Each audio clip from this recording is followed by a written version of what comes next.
Karibuni Aroma Zanzibar. Leo naletea upishi wa keki ya Karrot ambayo imetiwa viungo.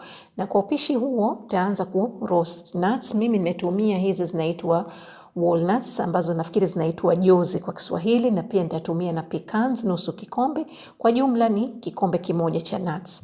Na hapo na unga wa ngano vikombe 4, nimetia chumvi kijiko kimoja kidogo, baking powder kijiko kimoja kikubwa, baking soda kijiko kimoja kikubwa, unga wa mdalasini vijiko 2 vikubwa, na unga wa tangawizi kijiko kimoja na nusu kidogo.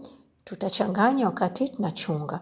Na kwenye bakuli hili kubwa na mayai 8 ambayo sio ya baridi, yani room temperature. Tutaanza kuyapiga kidogo kabla hajaanza kuweka sukari. Yakisha kukaa vizuri kama hivyo, utaanza kuweka sukari kidogo kidogo wakati unapiga, na nimetumia sukari vikombe 3 kwa resipi hii.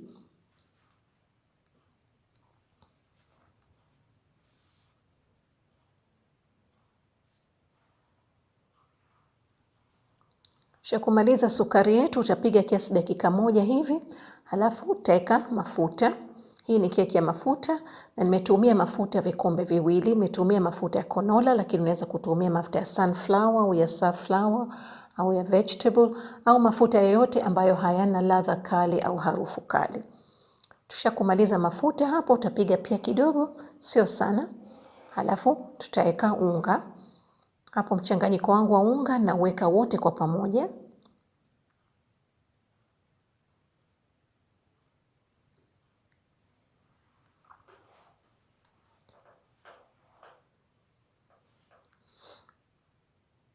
Alafu tutachanganya vizuri, sio kwa muda mrefu, muda mdogo tu. Hutaki kupiga sana keki kwa sababu hutaki iwe ngumu ndani. Kimaliza unga, tutaweka carrot. Hizi carrot nimezisaga na ni vikombe 4 nimetumia hapo. Nafikiri pia nilitumia carrot 4 za kiasi. Sio kusaga, umepara, nimetumia ile randa. Kwa hivyo tutafold in. Hapa hatutumii mashine, tutatumia hiyo tu spatula, au kama unaweza kutumia mwiko, unaweza kutumia mwiko. Vingine 2 ambavyo hapa natumia vinafanya hii keki inazidi kuwa nzuri sana ni tangawizi mbichi ambayo nimeisaga vijiko 2 vikubwa, na majani ya machungwa ambayo nimeyapara pia vijiko 2 vikubwa, yani orange zest. Na wakati huu pia tutaweka na nuts zetu zote, alafu tutachanganya vizuri.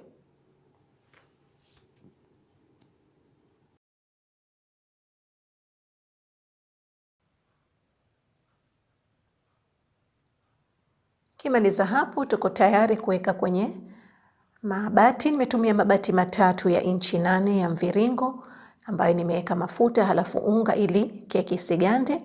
Na tutaoka keki hizi kwenye moto wa 350 Fahrenheit, yani 176 Celsius, kwa kiasi dakika 30 mpaka 40.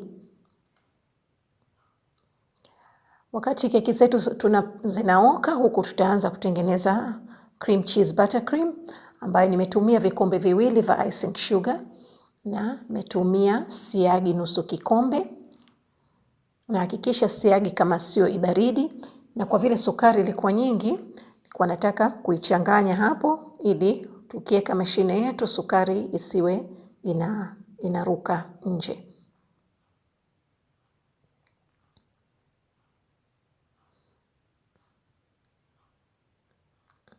Na kama hivyo, tutaipiga sukari kiasi kwa muda hivi na siagi mpaka iwe imefanya crumbs, yani kama chenga chenga kama hivi. Alafu wakati huu ndo tutaweka cheese. Mimi natumia cheese hii ya Philadelphia na ni ounce 8, kiasi grams 225 kila pakti. Kwa hivyo nimetumia pakti 2. Na pia hakikisha kama cream cheese yako pia sio ibaridi, kwa sababu ikiwa baridi ukiwa unaipiga inafanya madonge madonge, inabidi uipige kwa muda mrefu, na ukipiga kwa muda mrefu inakuwa laini sana, yani inakuwa sio ya kupipe, itakupa tabu kwenye keki. na ikiwa hivyo unakuwa huipigi kwa muda mrefu, yani kiasi dakika 2 inakuwa inatosha. Hapo tutaweka vanila kiasi kijiko kimoja, na mimi hapo nimeweka heavy cream kiasi vijiko 2 vikubwa. Sio lazima, lakini nilikuwa sikutaka cream iliyokuwa nzito kama ile nilofanyia red velvet. Kama mmeona video yangu ya red velvet, metaka cream iwe laini na fluffy, ndio maana nimetumia heavy cream, lakini sio lazima kama hutopenda au hutokuwa nayo. Na pia hakikisha kama unatia heavy cream, keki yako usiweke zaidi ya siku 3, itaharibika. Hapo keki zetu tayari, tutazitoa kwa upande hivi pembeni. Hakikisha isiwe moto sana wala isiwe imepoa kabisa. Kisha kupoa hapo, niko tayari kuweka icing sugar yangu. Kwanza naanza kuweka kwenye hiyo board hapo, kutumia kama gundi. Alafu taweka keki yetu juu chini, yani upande wa chini ukae juu. Alafu nitaweka kama unavyoona, nimetumia piping bag. Mimi napenda icing yangu kwenye keki iwe nene, ionekane kwenye keki. Ndio maana natumia hizi piping bags zenye matundu makubwa. Kama hutopenda, unaweza kutumia matundu madogo, unaweza kutumia spatula. Alafu tutaweka keki yetu ya pili. Tutaweka na cream cheese yetu, Buttercream kama kawaida. Yani kurejea process kama ile ya mwanzo. Alafu na ya tatu. Na kama utaweza, ni vizuri kuiweka kwenye friji kabla huja ice, inakuwa ni rahisi kuishika, yani bila kunyambuka. Alafu naweka na icing yangu hapo juu kumalizia. Haikuwa nyingi kama nilivyosema, sikutaka kufanya nyingi. Kwa hivyo nitatoa hapo kutoka juu nipake pembeni. Alafu tutaziba hili pengo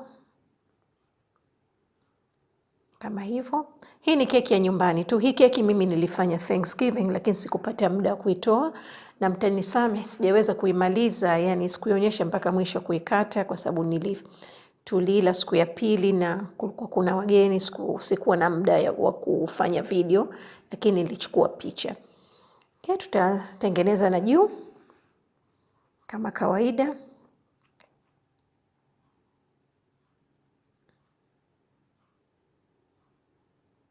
Alafu natumia bench scraper pia kuiweka sawa sawa, pia na kutandaza hiyo cream.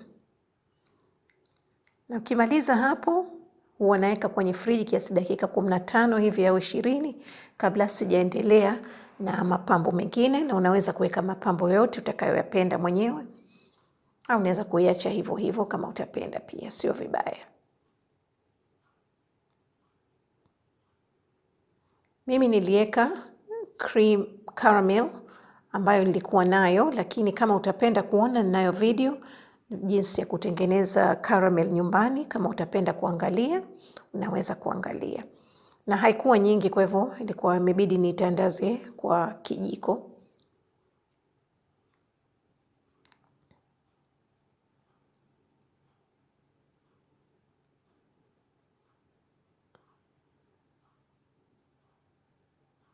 Na keki yetu tayari kama mnavyoona. Nilivyosema, mtanisamehe sikuweza kuimaliza, nimeishia hapo, na I hope kama mtakuwa mmefahamu recipe vipi nimefanya.